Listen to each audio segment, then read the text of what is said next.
Hi, everybody. Happy Friday. It's time for our daily political energy reading. It's been a minute since I've done any of these. I've been kind of busy at work. So my lunch breaks haven't been very productive. They tend to have been just me vegging out in the car going bleh. So sorry about that. Anyway, so I did it again, just a general reading. I didn't ask any specific questions or anything like that. I just wanted to kind of get a feel for the day, especially today, what with it being the Veterans Marches, the big one in DC, and of course, smaller ones in all of the state capitals across the country. So, yeah, veterans are not real happy with this administration right now. They're pretty pissed off from what I can see. And can't say that I blame them, to be honest with you. I mean, they're getting their health care cut, their benefits cut, their, everything. They put their lives on the line. Whether they sat behind a desk or had bullets flying over their head, they still put their lives on the line protecting us from enemies, foreign and domestic. And when you're a veteran and you come home, your country should provide for you for the rest of your life until you stop breathing and you're laid in the ground or put in an urn, whatever you choose to do. Um, but you should be taken care of, and you should not have to scramble and worry about how to get health care or how to have somewhere to live or anything along those lines. So, yeah, I'm really way behind with supporting the veteran. Well, I'm not way behind in that way. I mean, I'm very behind supporting veterans. Um, my brother's a veteran. My son's a veteran. My late husband was a veteran. Um, I have a brother-in-law that was a veteran. Um, so I have friends who are veterans. We have people in our community, both readers and just fellow chatters that are veterans, and all of this nonsense is affecting a lot of people. So let's go with just general, just a general reading, right? Nothing specific, and just to see kind of what we got. So starting out, the first card I drew was the Four of Cards. Let's put this up here so y'all can see it. There we go. Okay. Maybe if I move it over this way. All right. The Four of Cups. Now, that represents somebody that's apathetic, unmotivated. I think a lot of people in this country, that's kind of where they were. And despite all of the momentum that we saw with the election coming up, with a lot of people that seemed like they were really behind Kamala. Um, well, we know now that there were shenanigans played.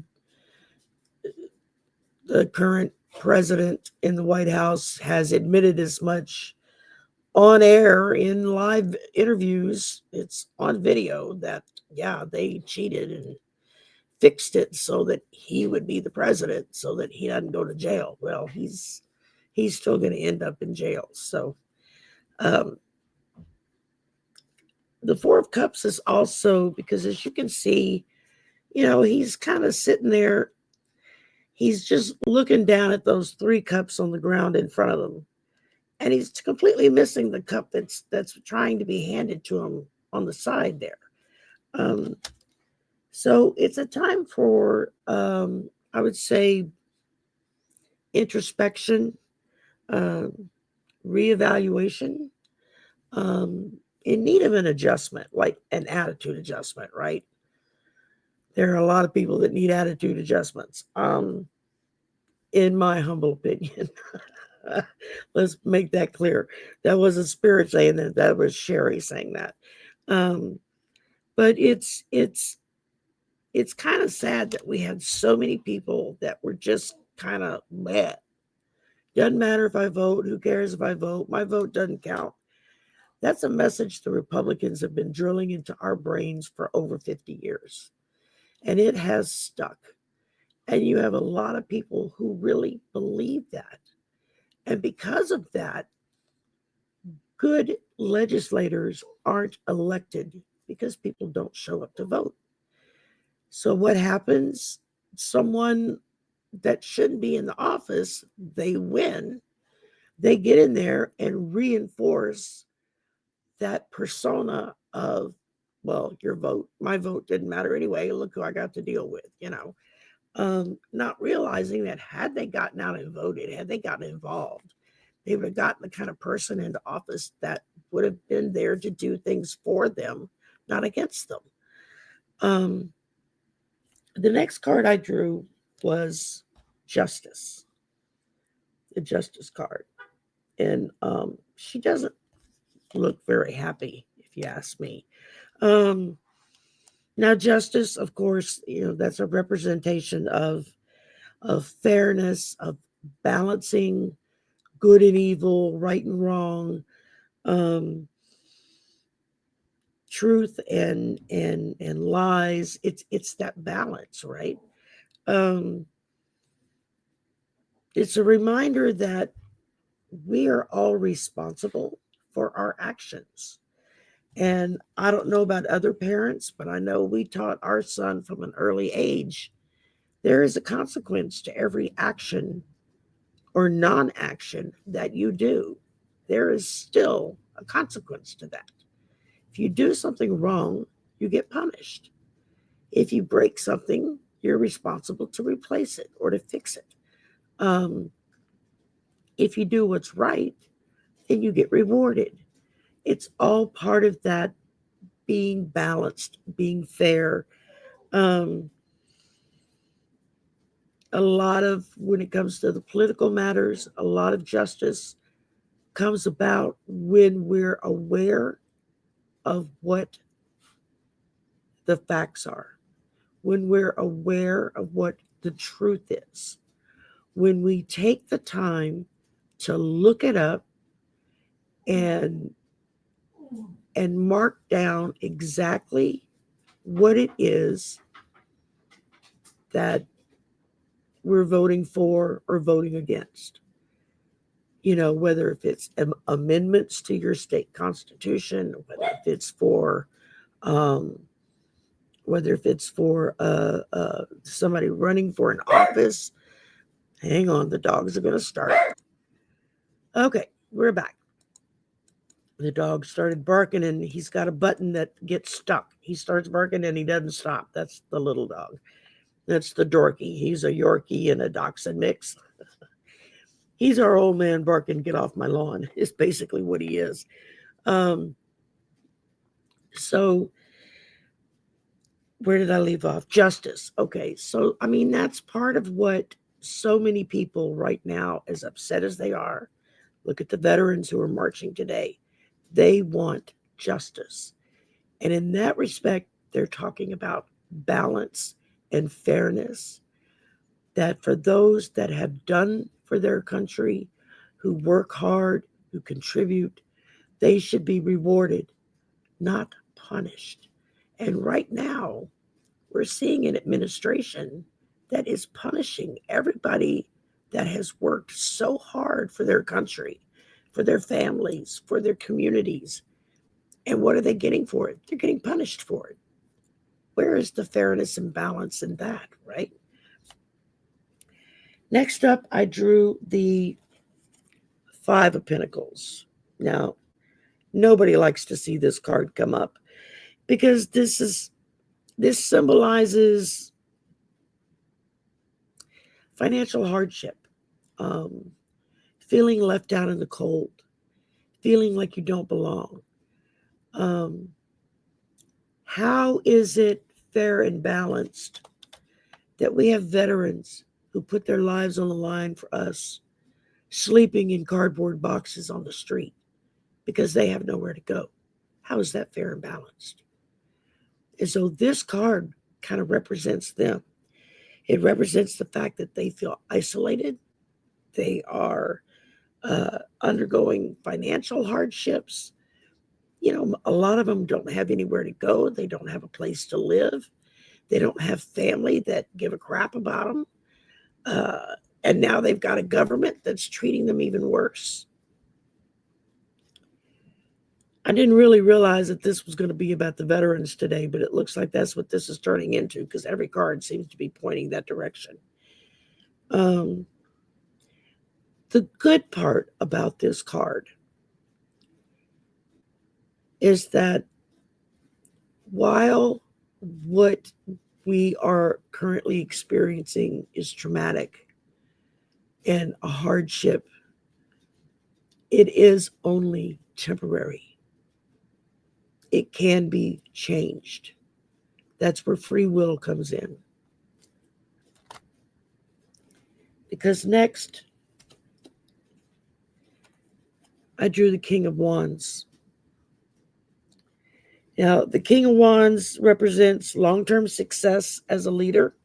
Well, that certainly excludes the one currently sitting in the White House. This is talking about someone who has compassion, is compassionate, is mature, who knows that sometimes decisions made can be uncomfortable because in the long run, that's what's best for the country as a whole. That's what you want in a leader. I mean, think of the King of Wands as like the president. That's what you want for the president. You want somebody who is compassionate, who cares, who has the maturity to make adult decisions over adult topics that are going to benefit everyone, that's going to help all of us. You know, we don't want someone like what's currently sitting there, because that's immaturity. That's somebody who operates on revenge. His whole life, everything's about getting back at somebody that he thinks slights him. Whether if they do or not, it doesn't matter. It's what's in his head. So that is the exact opposite of what this stands for. And this tells me that once we start getting through the hardship and we stop feeling so isolated and we start reaching out to one another and helping one another, that's when we're going to have a mature leader.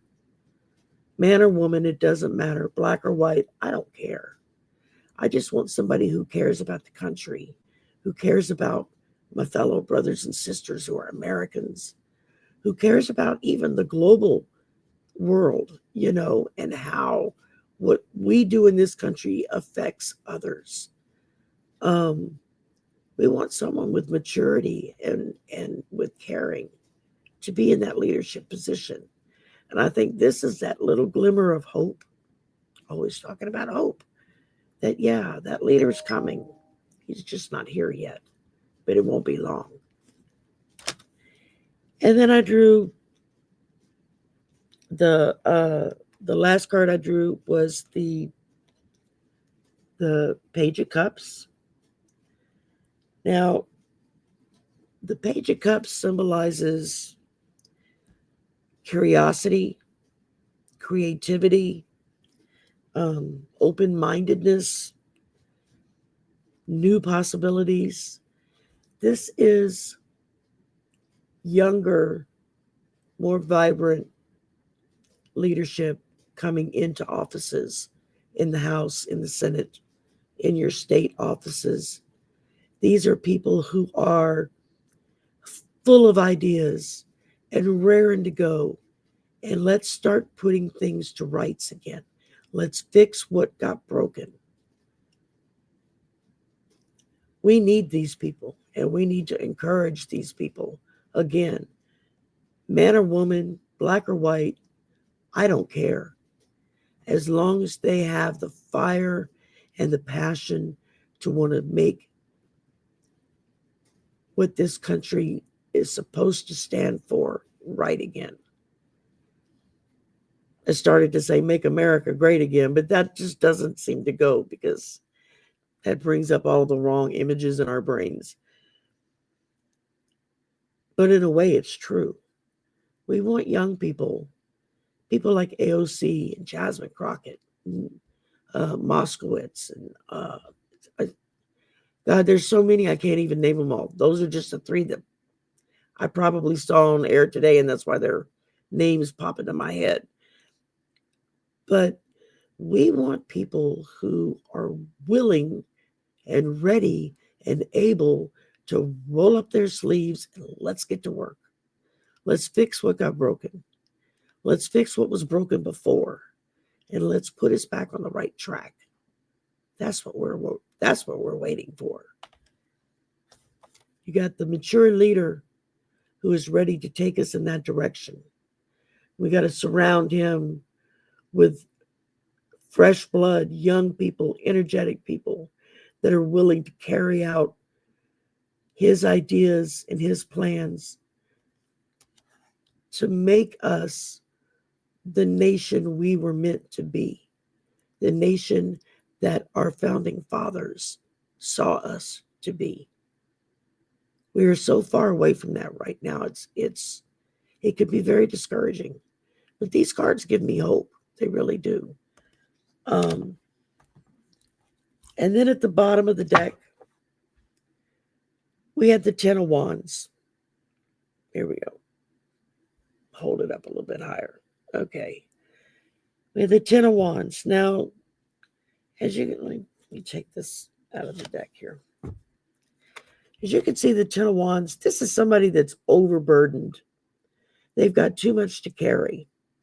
This is someone that everybody dumps the workload on. Oh, they're dependable. They're reliable. Joe will do it. Mary will do it. You know, call Carl, call Helen. They'll come in. They'll work those extra hours, while the others go off and play and don't pull their fair weight, don't pull their share of the workload. So you start feeling burdened and overwhelmed, and you get tired and you get cranky. And when you get like that, you make bad decisions because your brain doesn't function right.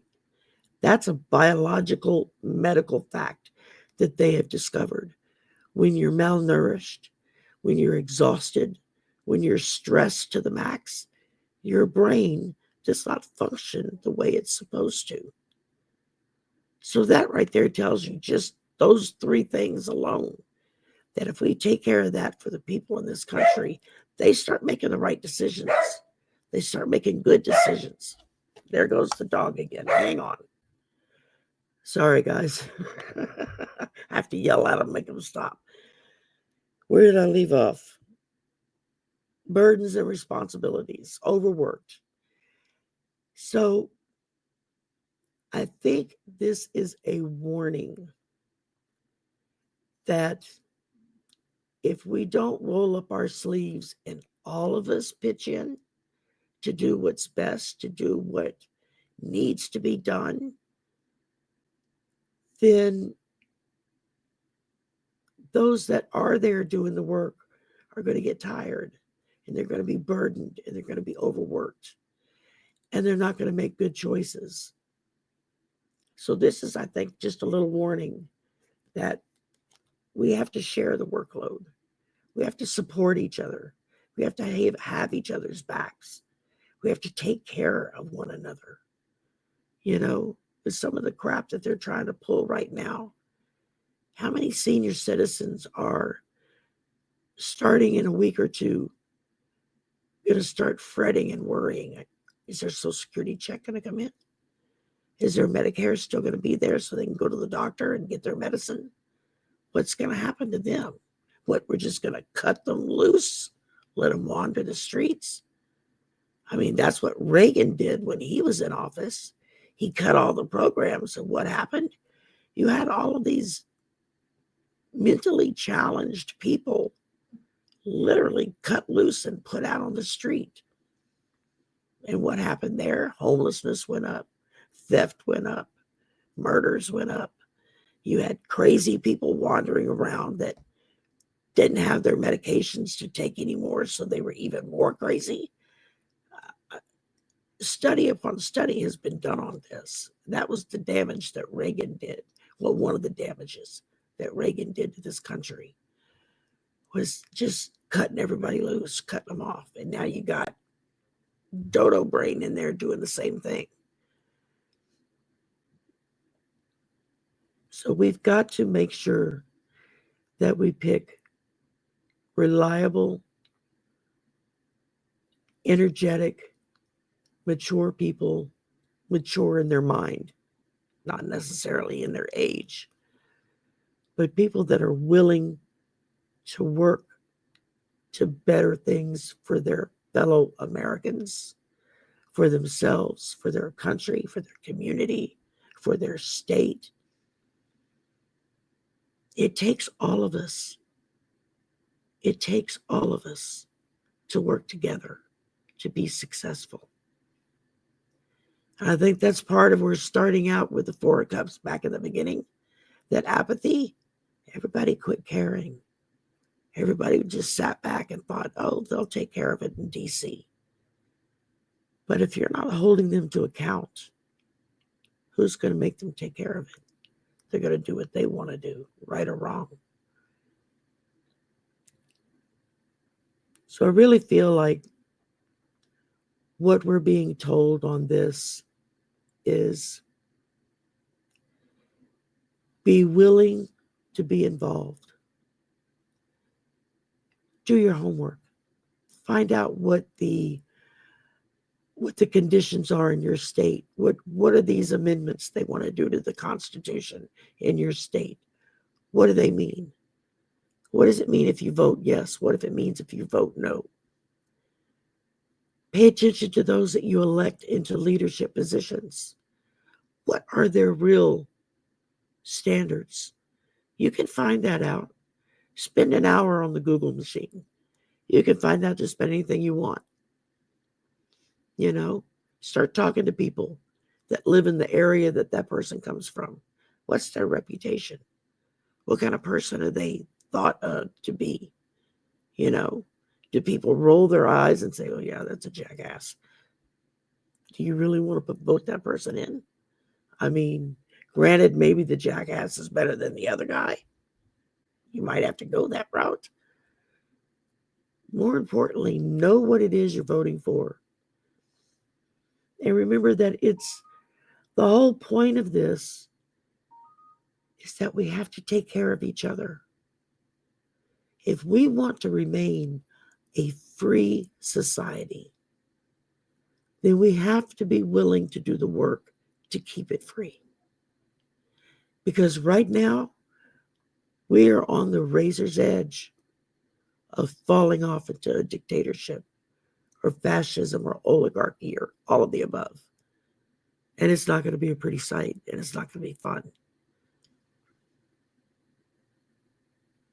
So I feel like Spirit warned us in the beginning, this is where we're coming from. Everybody's in this state of mind. But this is where we can go when we care and we contribute. That's the blessings that are there to wait for us. And then that final little warning, you have to share the load, or whoever it is that you put in that position are going to get overwhelmed, overburdened, and not do a good job. And we don't want that. We've had enough of people that don't do good jobs trying to run this country, or run it only to benefit their pocketbook and not everybody else's. So again, Spirit's leaving us with that little grain, that little granule of hope. That's been the main message I've gotten since November 5th of 2024 is don't lose hope. Yeah, it's dark, and it's going to get darker. It's going to get a whole lot darker, and it's going to get a lot harder. But Spirit put us all here on this planet at this time to shine our light and to lead those who have been misled out of the darkness and into the light. That's our jobs. That's why we're here. We're the light workers. We're the empaths. We're the ones who care and do their best to make sure that those around them are taken care of. So shine that light. I think my daily affirmation from just the other day was shine your light. Made me think of the song, This Little Light of Mine, I'm going to make it shine. I won't sing. There's no sense torturing you. But yeah, we've got to shine our light. We've got to roll up our sleeves and be ready to go to work, do what needs to be done. Spirit is telling us when we do that, the sky is the limit. Just imagine that. Kick back and imagine what this world would be like if we all pitched in and did our share, and if we all shone our light. That's a pretty wonderful picture in my mind. I bet it is in yours too. All right, happy Friday, y'all. Have a good weekend, and I'll see you soon. Bye for now.